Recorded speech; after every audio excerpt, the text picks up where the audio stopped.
ポケモンゲットだぜ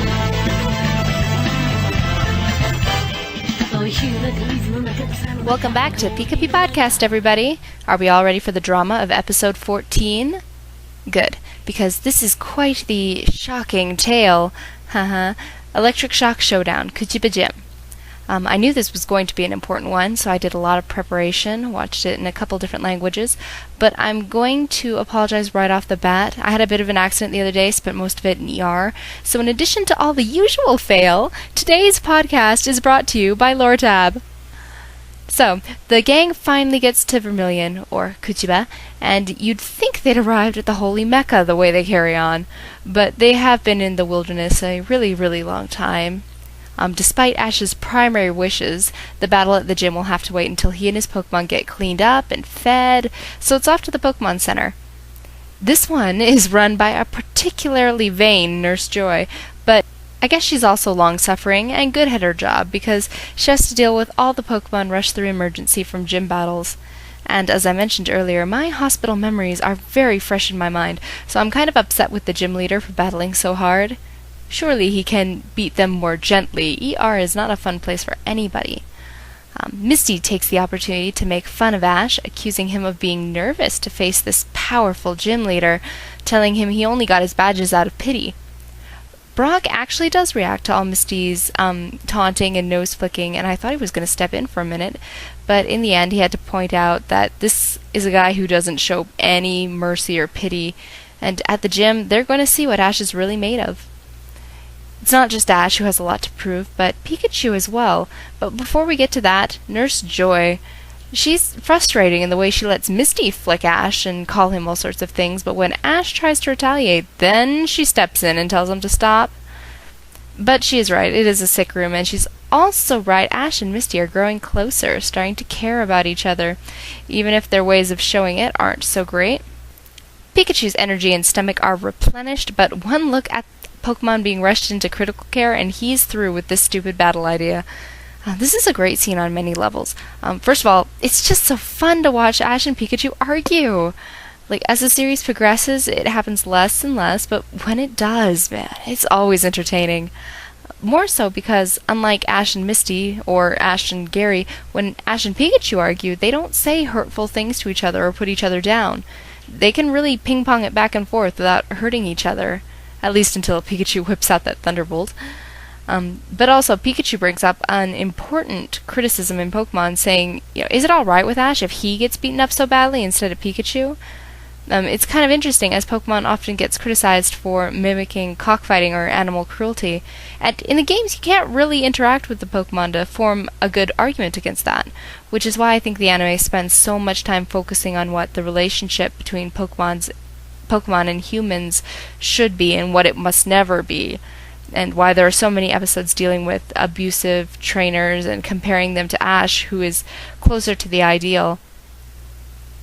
Ash's response is just a little bit flippant, but I think despite fears that Pikachu knows as well as the audience that Ash would never ask it to do something he wouldn't be willing to do himself if he could. And Ash has a nice long history of putting himself on the line for his Pokemon, even in these short 14 episodes. So it's off to the gym. Here we meet Lieutenant Surge, and yes, America, this is what the rest of the world thinks of you. In fact, this is probably a tamer version. From the games, we know he's an American soldier, having fought in a war of some sort, and while strict, actually a rather cautious commanding officer. I find that cautious thing hard to believe after seeing that Pokemon Center, but he loves electric types. They saved his life, and he's worked side by side with them in and out of war. He likes trainers with guts, so Ash should do pretty well in his books, seeing as that's all Ash has got at this point. He's brash, loud, rude, crude, and his Japanese is peppered with English phrases, some of which can't be repeated if I want to keep this podcast family-friendly. But in that respect, he's similar to Fantina, whose Japanese is also dosed in English, and in the English dub, this obviously had to be changed to French, and it's heavily implied that she as well is not from the Pokemon Nation. Though the Pokemon world was not half so large and thought out at this point, episode 14, Lieutenant Surge is stated as being American and thus not from the Pokemon Nation. This gives fodder for a lot of speculation on just what kind of world this is, if it's an alternate universe similar to our own but different, or just another planet in the galaxy with remarkably similar traits by mere coincidence. Maybe it's the far, far future. I found it interesting that Surge hugs Misty when he welcomes them all to the gym. Hugging as a greeting is much more of an American thing than a Japanese thing, although given that they're strangers, there's a huge age difference, and Lieutenant Surge is built like a freaking behemoth, I'm not entirely sure such an enthusiastic greeting would be appropriate in America either. But he thinks Misty's cute, and a little openness to his personality kinda makes him more endearing, rather than just a tough villain of the day.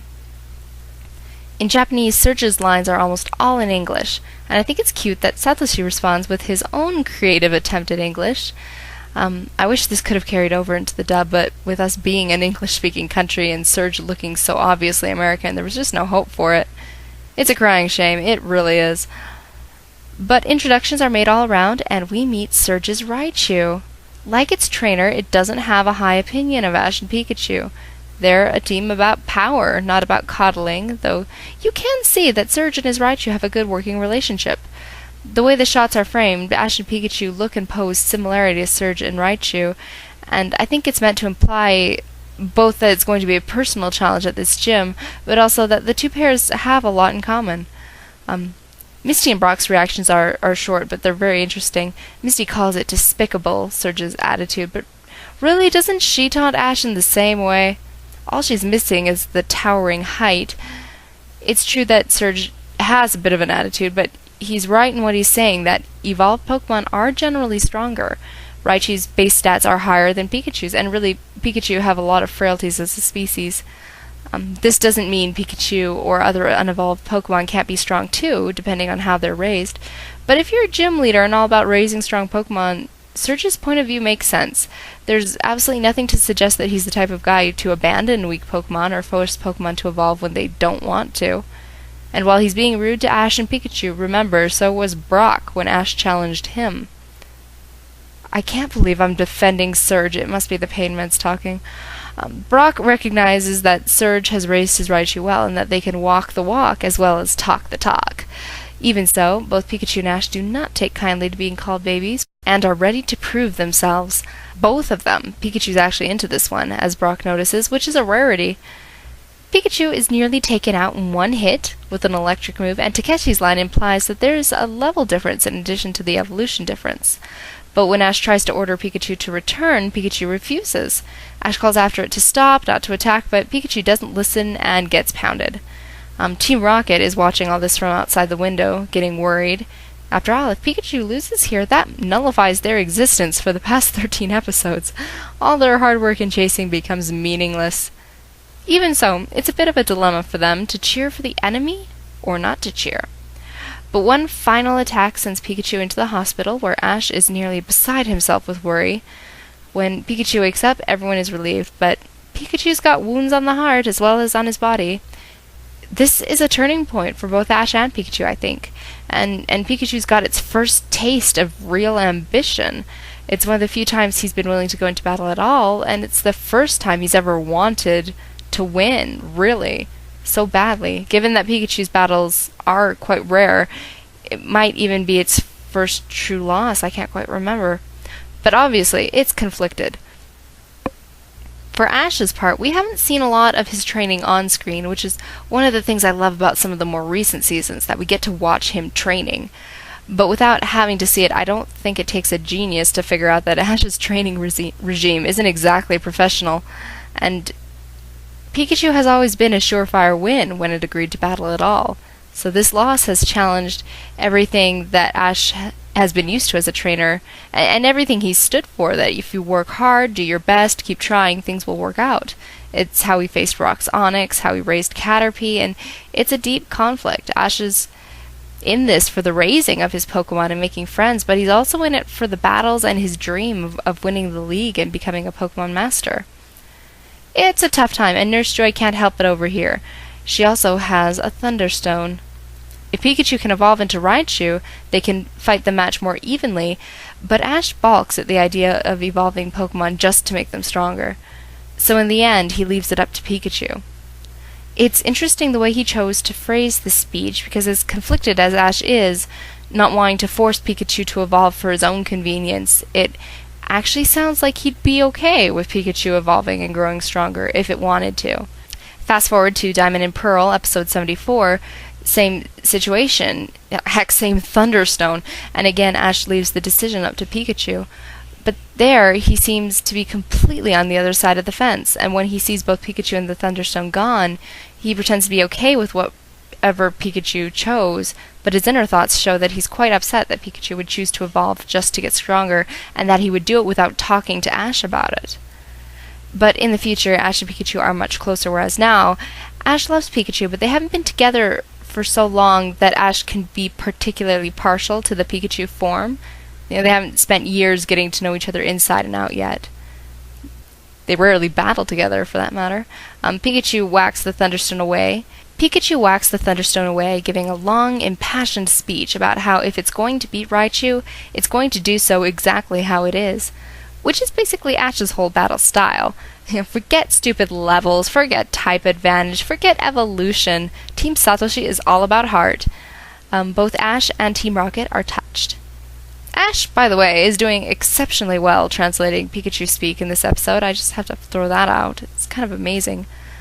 Together, Ash and Pikachu make a vow to defeat Surge's team together, despite Misty and Brock putting this idea down.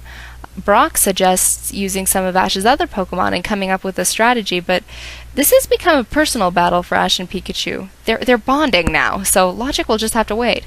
Since they're actually going to go through with this, Brock puts his brain to work and points out that Surge said he'd evolved Raichu as soon as he could, meaning it might not have learned all the speed attacks that Pikachu knows. And so a strategy is formed. The next day, getting out of the hospital, Ash starts delivering a good pep speech about how their luck star of destiny or whatever is shining, and Pikachu doesn't get it. They've bonded, but aren't quite as in sync yet as they could be. Misty further kills the mood, but they're still in high spirits as they head off. A funny thing happens on the way to the gym. They run into Team Rocket, disguised, and Ash's questioning of them nearly launches them off into their motto, which is hurriedly halted by Meowth. As it turns out, they're here to cheer on Pikachu, though it's the most disturbing thing I've ever seen. Despite disguises, Misty recognizes them as Team Rocket, and Ash looks kind of pleased. I really don't think he hates Team Rocket, despite the trouble they've caused for him. I think he hates the Rocket organization and all the bad things they do, but when it comes down to the actual three, I don't think he really has it in him to hate them or dislike them even, as long as they're keeping on the up and up. But sentimentality aside, Ash is on a mission. Gym. Surge taunts them a little, but seems intrigued by their confidence and talk of strategy. And it doesn't start out well. Pikachu takes quite the beating before finally getting a chance to turn it around. Using its agility, it outmaneuvers Raichu, whose big attacks don't mean a thing if they can't hit. In response, Raichu releases a thunderbolt that nearly demolishes the gym, and anything that got hit by that should be done for, but Pikachu survives, using its tail as a grounding wire. Raichu needs some recharging before coming up with another electric attack, and giving Pikachu the perfect opening to strike, and with Quick Attack and what may or may not be the precursor to Iron Tail, unbelievably, they win. And Pikachu gets the true sweet taste of victory, and from here on out is a lot more gung-ho about gym battles. Now, I'd go as far as to say that Pikachu starts turning into an adrenaline junkie like his crazy trainer. As for Surge, he's a tough, condescending guy, but he's also a fair one, and Ash earns both his respect and the Thunderbadge. Surge has to stoop pretty low to shake Ash's hand, but it's all in good faith that he hands over their prize, like he's become the big friendly giant. And yes, this is the first badge Ash has acquired for actually defeating the gym leader. It's about time, and Misty can't use that as ammo in an argument anymore. She still has plenty of other things to taunt Ash about, but this one's closed. Pikachu's pretty proud too, and makes nice with the Raichu, who is more than happy to applaud a well-fought match. Ash hugs Pikachu, thanking him properly, and Pikachu shocks him for old time's sake. But Ash grins and doesn't let go, proving that he can take the electricity if Pikachu can take him. They are, as Misty points out, a good combo. Team Rocket has also redoubled their determination to catch Pikachu, and I think it's worth notice that Team Rocket didn't do anything remotely criminal all episode, unless you count that cheer as cruel and unusual torture. And no, they were totally on the good guys' team this round, which segs into our next episode, which will be Battle Aboard the St. Anne. More Team Rocket dipping their toes to the other side of the moral line, among other things. It's actually going to be a little bit of I think it's a 3-episode arc, this next coming story, so please stay tuned for it.